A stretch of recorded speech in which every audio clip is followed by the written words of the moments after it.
car now.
Come, Watson.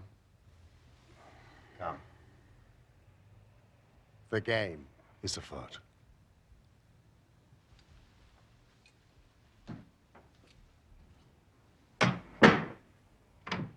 Get your clothes and come.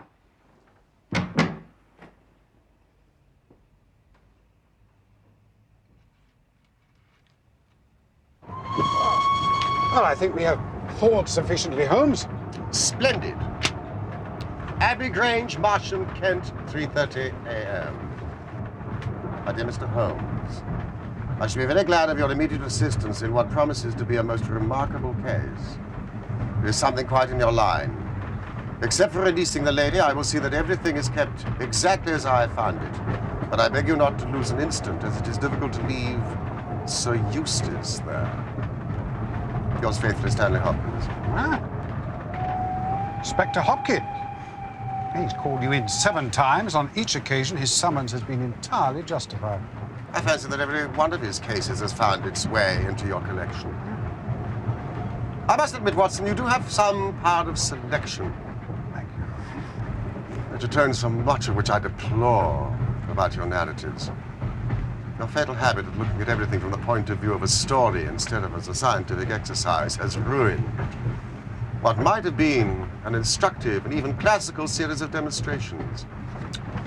Why do you not write them yourself? I will, my dear Watson, I will. In my declining years. So our present research appears to be one of murder. Does it? E.B. monogram, British arms. An address which harks back to the dissolution of the monasteries. We are moving in high life. Brackenstall. Sir Eustace Brackenstall. You've heard of him? He was quoted in the Chronicle the other day as being one of the richest men in Kent. Watson, you are a treasury of knowledge. And you think him dead? I think him murdered, Watson. Hopkins is not an emotional man. The writing shows a certain agitation. It is surely urgent. You think the body left there for our inspection? I think that we shall find the Brackenstall line is now extinct.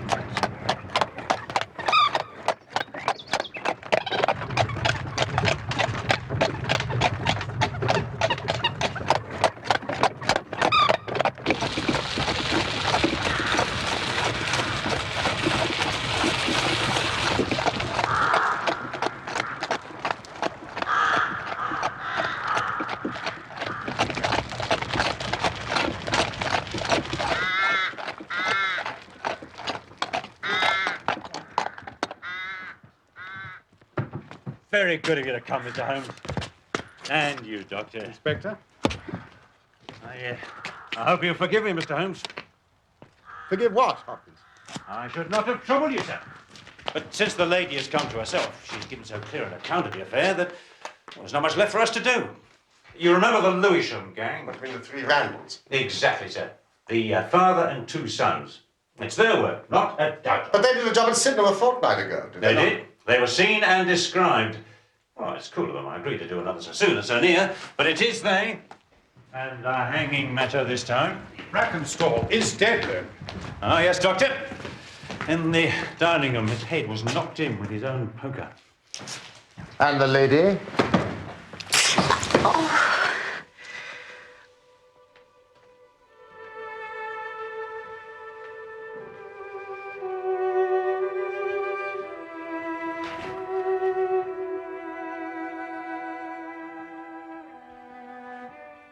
Have they been in the dining room yet? Not yet, my lady. I shall be glad when you can arrange matters. Oh, what is that? No, you have other injuries, madam. It's nothing. It has no connection with this hideous business. Please sit down. I think it would be best to inform you of something, gentlemen, regarding Sir Eustace. You'll no doubt hear a rumor of it otherwise from idle tongues who'll distort the truth of it. It would pain me to think of his memory tarnished in that way. Sir Eustace drank, I'm afraid. Not regularly and consistently. Not in a way to hurt our marriage. Nor did it interfere with the exercise of his public duties. Nevertheless, the vice was a private shame to him. He was very sensible of my dislike of it. When he felt the obsession too keenly, he took himself off until the poison had exhausted him. It distressed me, of course, that it should happen. But he was proud and sensitive enough never to allow me to witness it. I felt deep gratitude for that, and not a little pity. Can you understand that, gentlemen? I have never heard a like case talked of with such illuminating compassion, madam. I must, however, ask you to believe something further. I was in some measure grateful for this vice of my husband's. How could that be? I've spent most of my life in South Australia, in the wine-growing country, near Adelaide. As a very young woman, I lived alone with my father. My mother was dead. If I had a mother, it was my loyal Teresa. It was a very free life. I found it extremely difficult to adapt to the proprieties of England, being mistress of such a place as this. So I felt if I were to show a decent understanding of my husband's weakness, he would in turn forgive me some of my unsuitable behavior. And so it proved. I see. I'll tell you about last night. Eustace retired at about 10:30. The servants had already gone to their quarters. Which are where? In the east wing. Only my husband, Teresa, and myself sleep in the central block. The servants would have heard nothing. Had you retired by then? I was in my room. I never retire till I've seen Madam to bed. Thank you. I sat up. This room, in fact.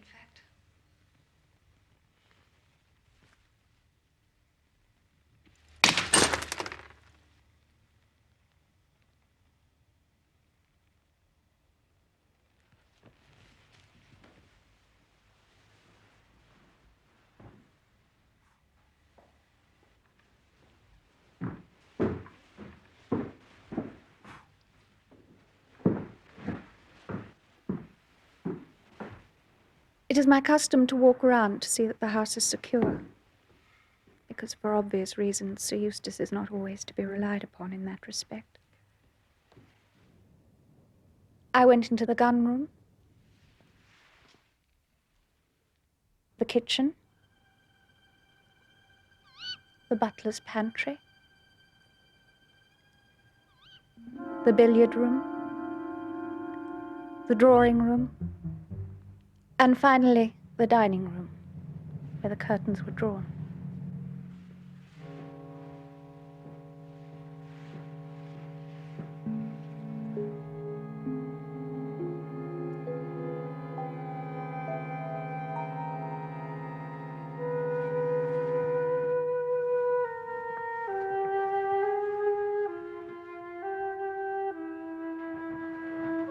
It's difficult to tell you much of what happened next.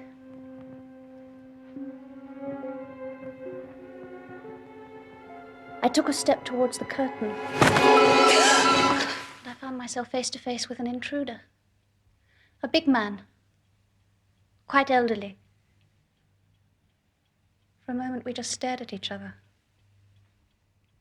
Then 2 other men came in behind him, and he came for me. I must have been unconscious for some minutes.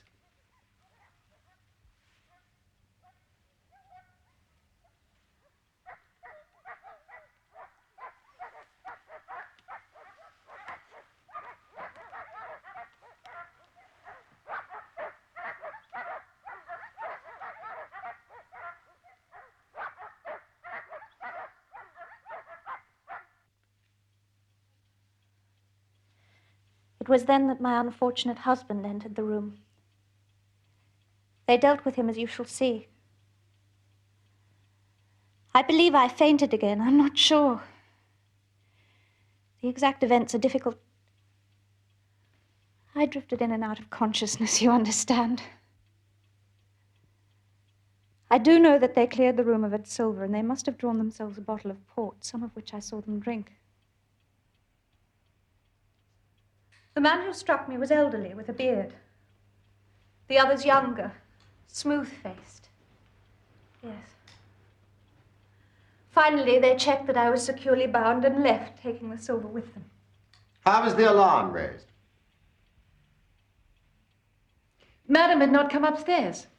Earlier she said she would follow me shortly, so at midnight I went down in case she'd fallen asleep over a book. A thing I hate to do. And there I found her, poor lamb, just as she says. And him on the floor, his blood and brains all over the room. Enough to drive a woman out of her wits, and her gagged and bound, and her very dress spotted with him. She never wanted courage, did Miss Mary Fraser of Adelaide. And Lady Brackenstall of Abbey Grange hasn't learned new ways. You've questioned her long enough, gentlemen. When did the lady and her maid leave Australia? About 18 months ago, sir. Her father sent her to give her experience of Europe. That is to find her husband. Poor woman must have seemed a brilliant match. It's a mess, sir. Constable?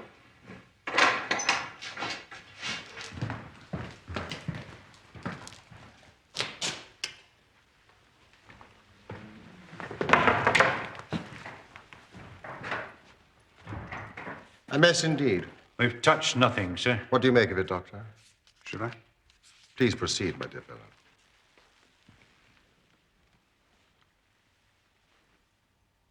It's a blow of savage ferocity. A single blow? I believe so.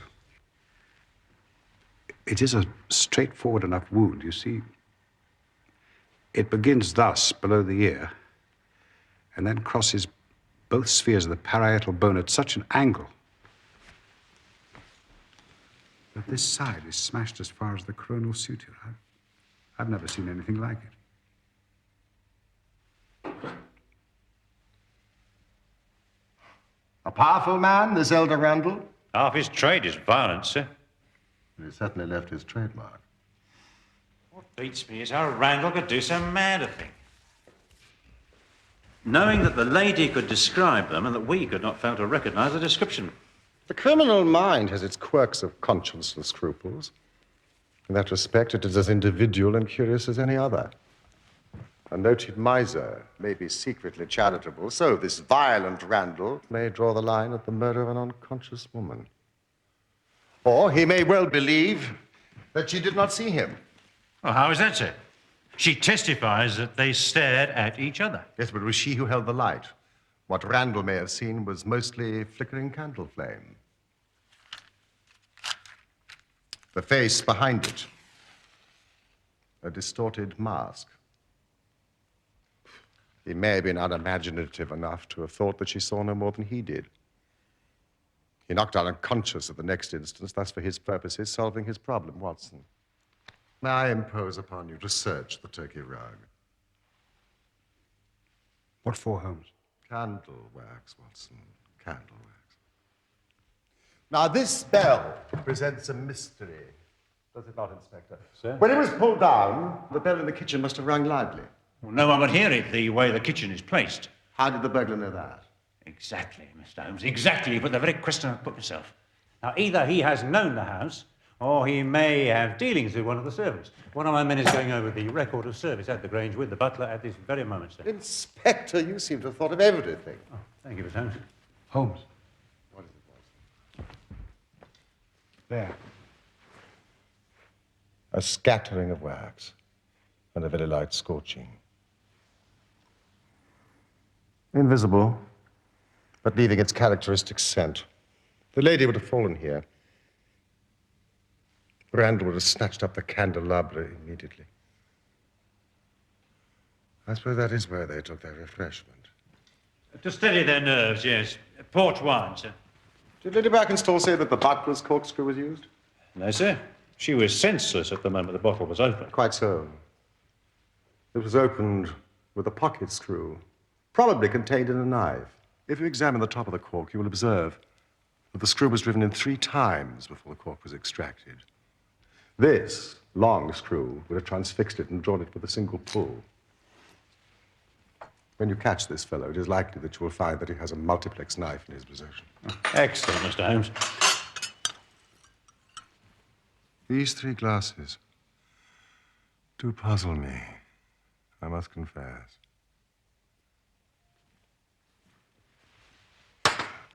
Did Lady Brackenstall say that she actually saw the 3 men drinking? Oh, yes. She was clear about that, sir. Well, then there's an end of it. What more is to be said? Perhaps, Inspector, when a man has special powers and special knowledge like Sherlock Holmes, it rather encourages him to seek a complex explanation when a simpler one is at hand. He will let us know when Randall is arrested.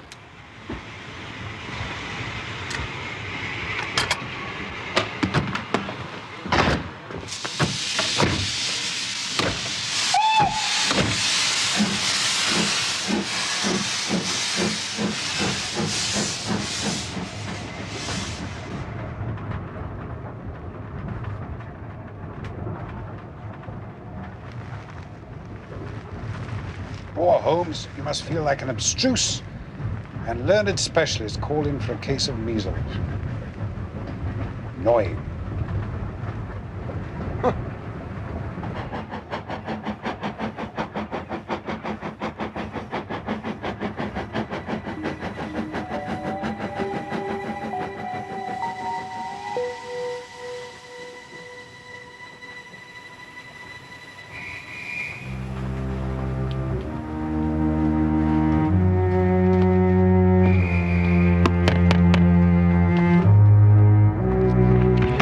We must return. 3 glasses.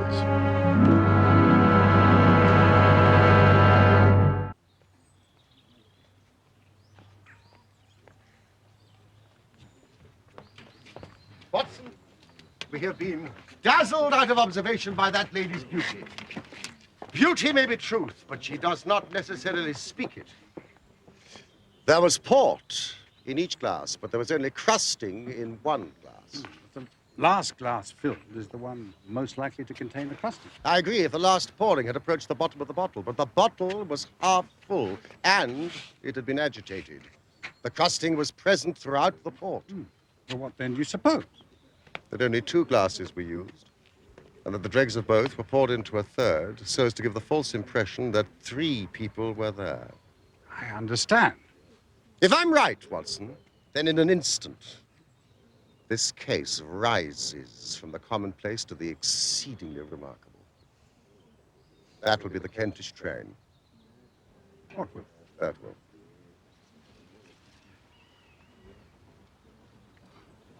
How on earth did you hear it?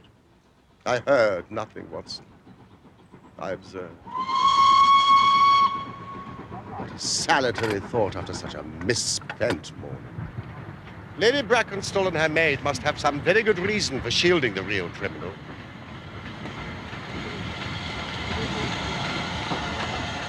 Well, Watson, we shall just have to construct our case for ourselves without them.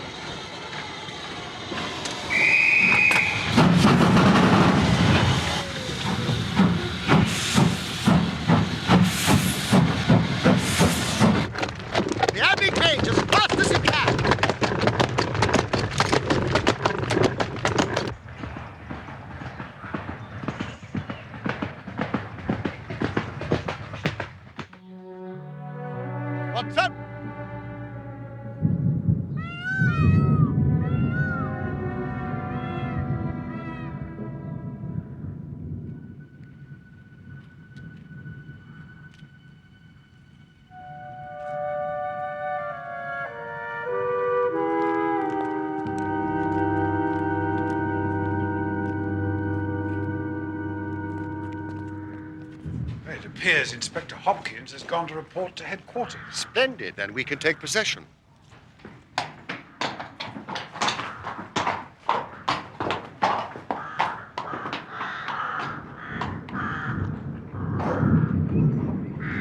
How many frustrated episodes for the laboring men here could one reconstruct from this mechanical cemetery?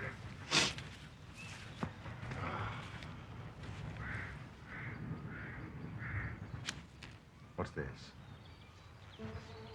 Watson. Not entirely mechanical, it seems.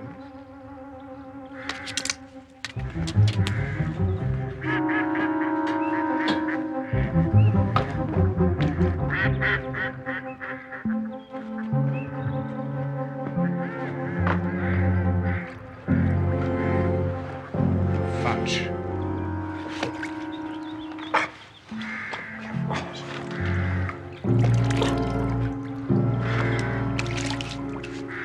Requiescat in pace. I imagine it's a pet's gravestone. It has been smashed, mended, and smashed again with deliberate force. The story it tells is of the immediate past.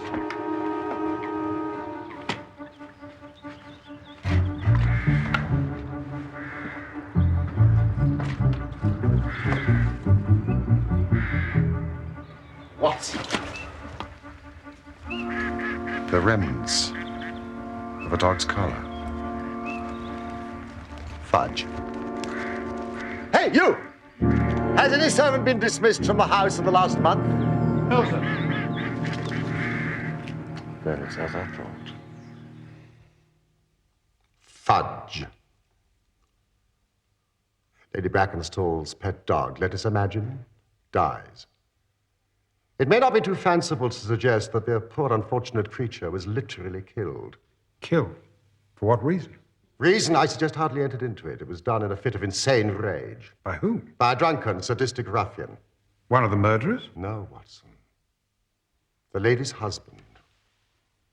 The last of the Brackenstalls. Brackenstall. Consider it. No one but a member of the household could vandalize a gravestone and have remained in place. Why should Brackenstall entertain such an obsession about a pet animal that he will forbid any remembrance of it? You saw the marks, of course, on the lady's arm. Yes, I was surprised that they did not interest you more. There were stab wounds made by a long needle or a hat pin. This lady has been living in fear of her physical safety.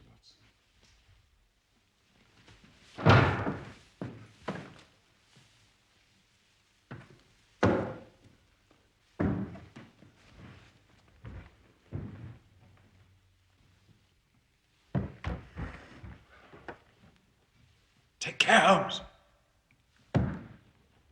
Watson, we have got our case. How nearly have I made the blunder of a lifetime? But now the chain is almost complete. You've got your men. Man, Watson. Man. Only one. But a remarkable person. Strong as a lion, active as a squirrel, dexterous with his fingers, and finally, remarkably quick-witted. Lady Brackenstall. I do not wish to cause you any unnecessary trouble. My one desire is to make things easier for you. I am convinced that you are a much-tried woman.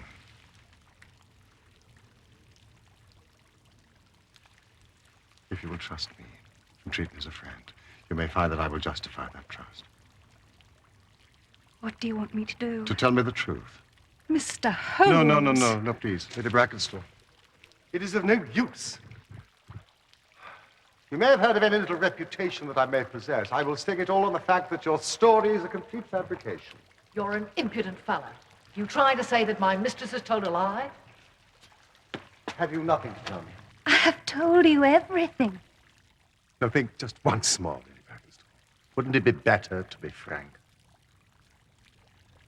I have told you all I know. I am sorry.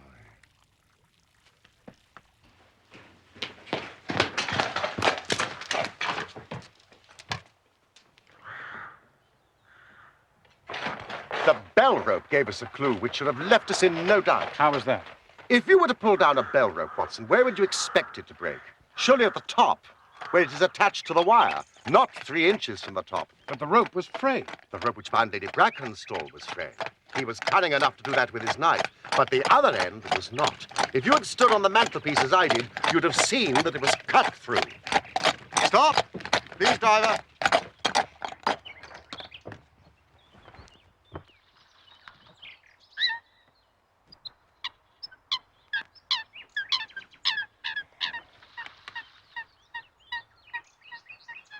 Watson. That log has not moved since early this morning. Well, perhaps it's snagged on something.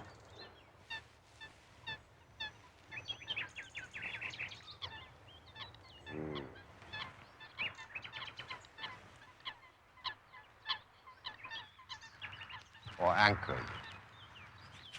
See that Inspector Hopkins gets this on his return, will you? Chislehurst Station.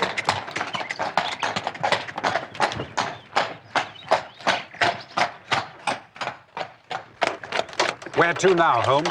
The shipping office of the Southern Cross Line. Yes, of course. The Southern Cross Line is the principal passenger carrier between Adelaide and London. Ah, I see.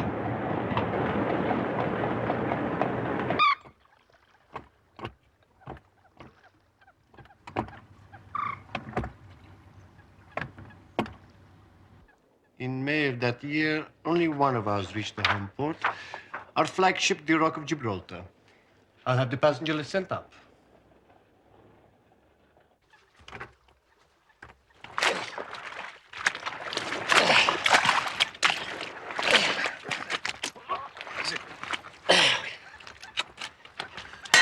How on earth did Mr. Holmes know that? Here we are.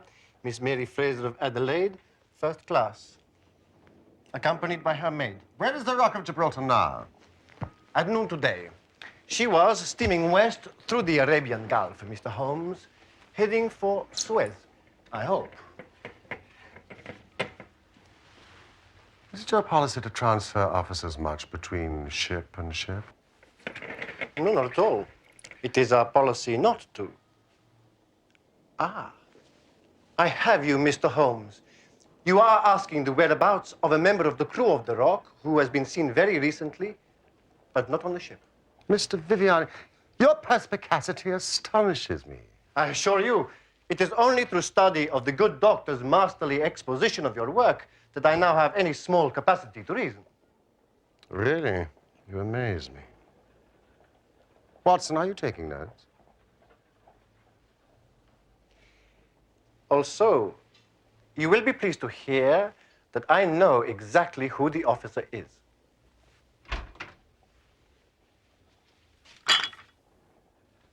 Ah, excellent. Mrs. Burbage. Excellent. Yes, gentlemen.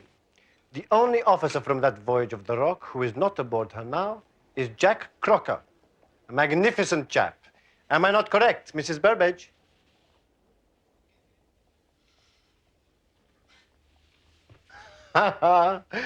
Crocker has the defect. Delightful fellow. Handsome as a prince.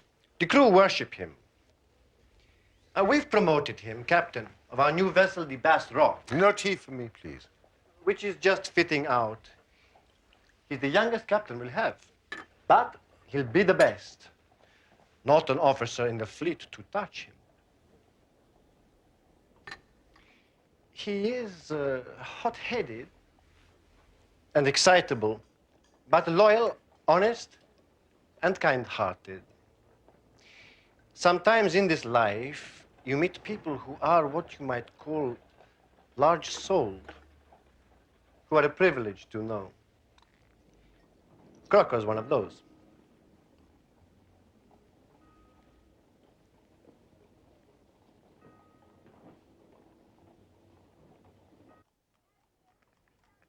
Once or twice in my career.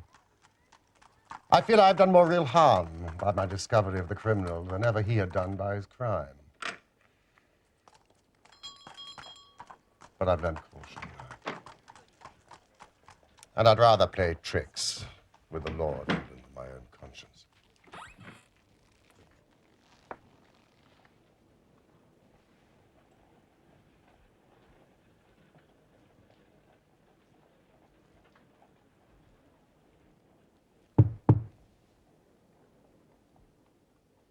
Captain Crocker.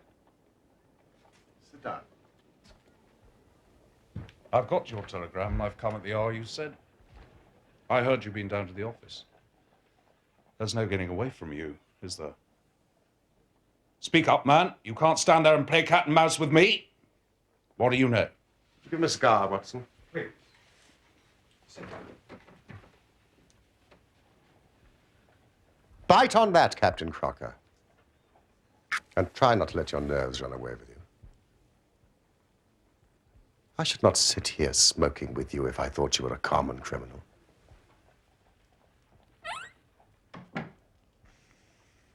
Tell me, what did you use to secure the silver to the floating log? I guess it was fishing gut from the gun room, but I was not present at its recovery.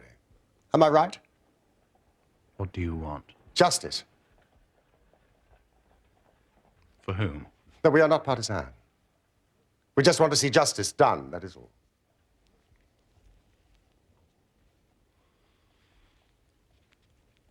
Very well. Was it fishing gut? No, tarred twine. There's a throwback to my days before the mast as a youngster. Even now, I always carry a silver coin, a length of twine, And a multiplex. multiplex knife.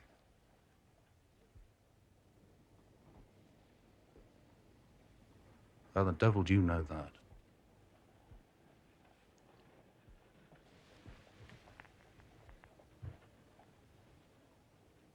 Who are you?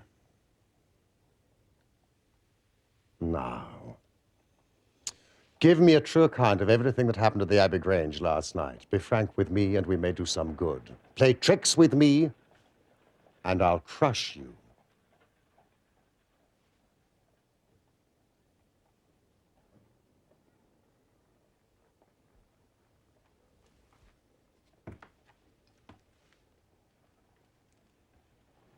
Johnson. Well, one thing I'll say first. I regret nothing, I fear nothing, and I'd do it all again if I had to be proud of the job. Damn the man. But that's my side of things, only my side. When I think of Mary, sweet Mary Fraser, when I think of getting her into this bloody business, that turns my soul to water.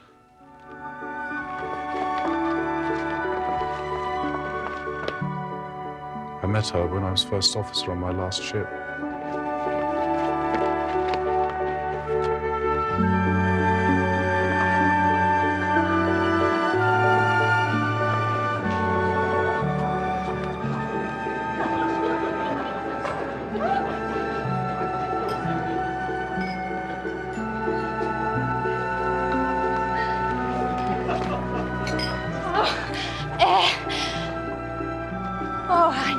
Mr. Crocker.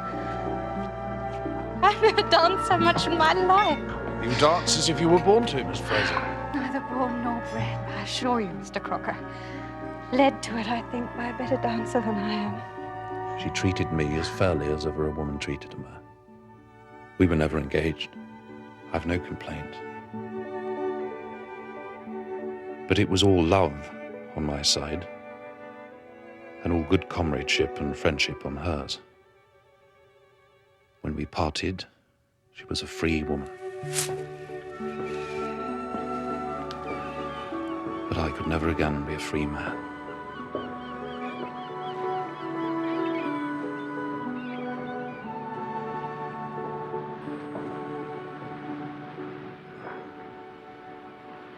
Next time I came back from the sea, I read of her marriage. It seemed to be the sort of thing she was made for. I didn't grieve. Felt it to be right.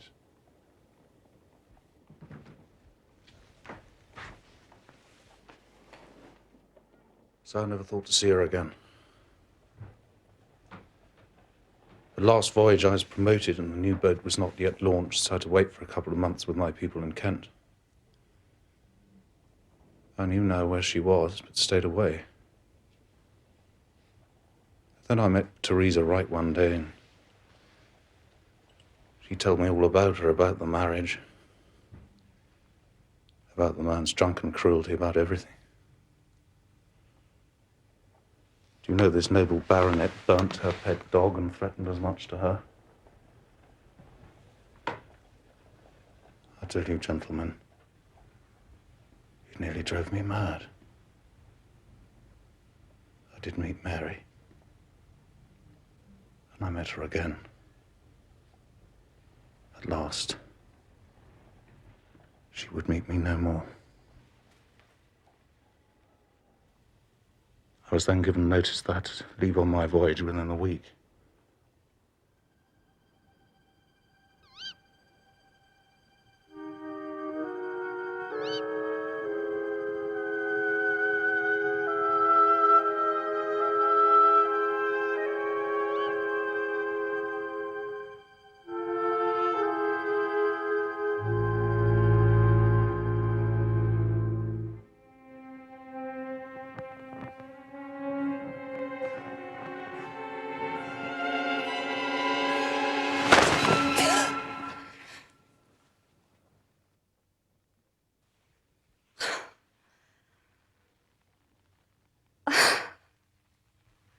You're mad. How could you come here? I'm to go away, Mary. I've been given a ship. To go and not to say farewell. I thought I might never see you again. You're going away. I do not relish it. You will make a fine captain. You must not let anything spoil such an opportunity.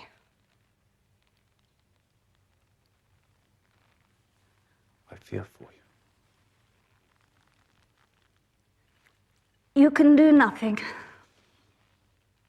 Aye, that it is which hurts most, I think. I believe I should have gone mad these past few weeks. If... Mary? If it had not been for the thought of you. My friend. Aye.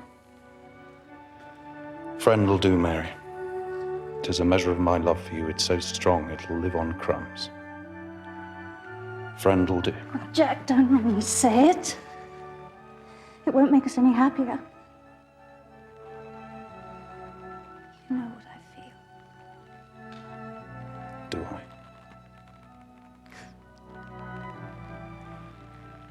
You know you do. Then I shall go a happier man than when I came.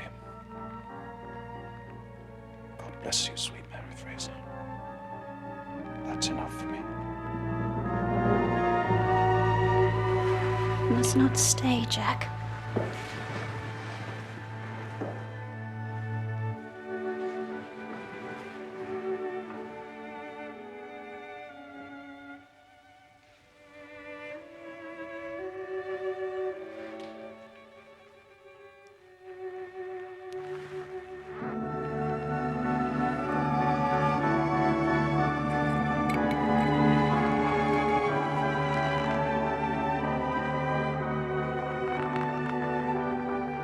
This for my sake.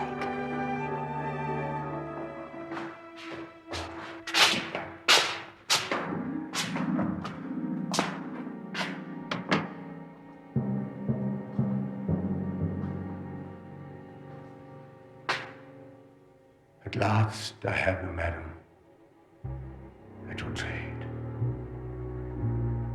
Here's a key to your damn modesty.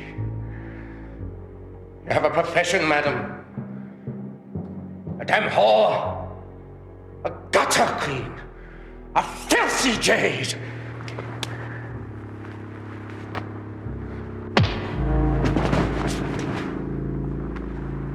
Yes, sir. Come, sir. Stand you there, sir, over the body of your bloody harlot.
Jack?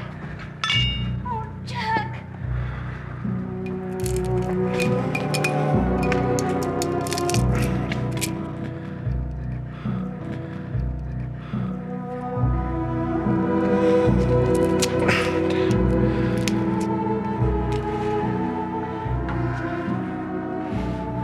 Thank you, no, Captain.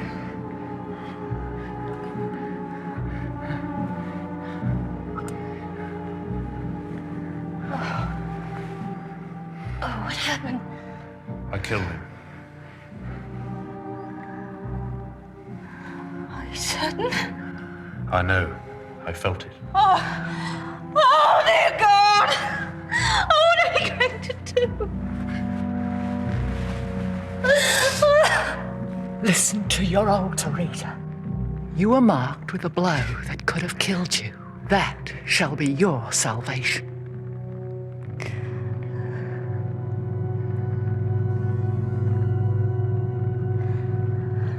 Teresa was as cool as ice. It was her plot as much as mine. We must make it appear the burglars had done the thing. Teresa kept on repeating our story to her mistress whilst I swarmed up and cut the rope with the bell. I then lashed her in her chair, frayed out the end of the rope to make it look natural. The silver, well, you know about that. I do. And the third glass of port to tie in with the Randalls? Yes. And we dropped the candlestick by where Mary fell, for the wax would splash, you know. I never thought the police could have seen through our dodge. When I knew that savage fiend was dead and she was free of him, I reckon I'd done the best night's work of my life. I still do, even if I swing for it.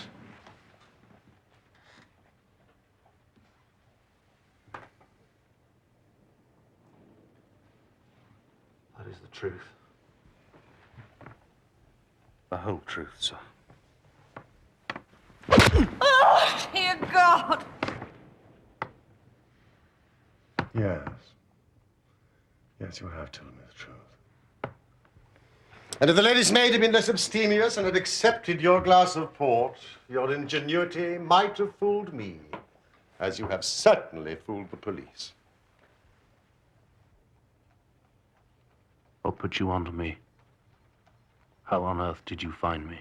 No one could have got up to that bell rope but an acrobat or a sailor. No one but a sailor could have made the knots with which the cord was fastened to the chair. It was evident that the lady was shielding someone. To do so under such circumstances meant that she must love that person. It was not too wild a leap of the imagination to connect her with an officer of the ship which brought her to this country. Crocker. You are expecting a visitor. I am.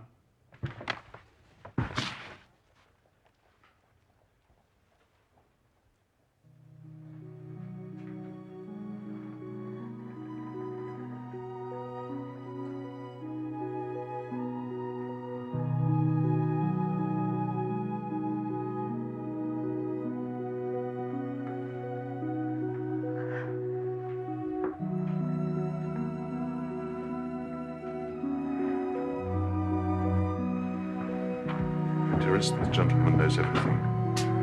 There's no hiding from him. I know. His telegram brought me here. What do you intend, Mr. Holmes? Well, Captain Crocker, this is a very serious matter. Yet I feel sure that on the basis of the story which you have told us here tonight, a British court of law will understand that you acted in defense of your own life. That, however, is for a jury to decide. Meanwhile, I have so much sympathy for you that if you choose to disappear within the next 24 hours, I promise no one will hinder you.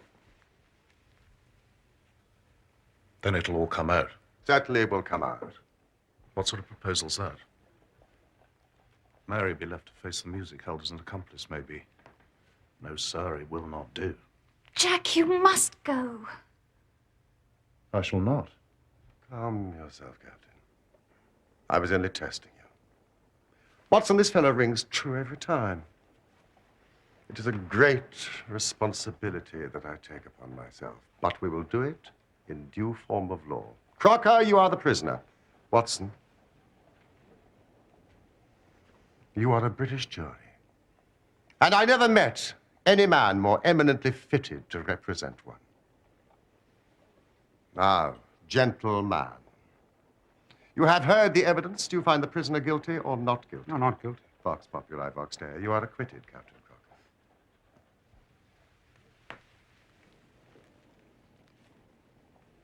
No. No, sir, it will not do. Captain? What if the police arrest some other poor devil? What then? Then I will use all my powers to persuade them of their mistake. If they light on you, then that is another matter. However, I think that is unlikely. Come back to this lady in a year's time, and may her future and yours justify us in the judgment that we have pronounced this night. Oh, thank you. Go.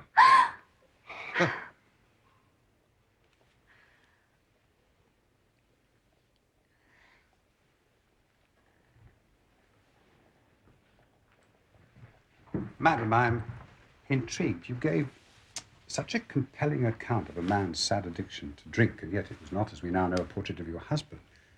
But it was such a clear description, I wondered... My father. Ah. My poor father, Doctor. He sent me away to England because of it. His self-management was the reason I did not fear the vice in my husband, because I knew of it before we were married. How foolish I was. Thank you, madam. I felt sure that your story was true to reality. Good luck to you.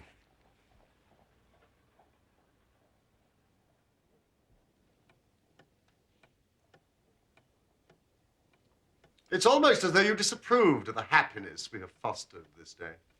Oh, no, I approve of that. Of course I do.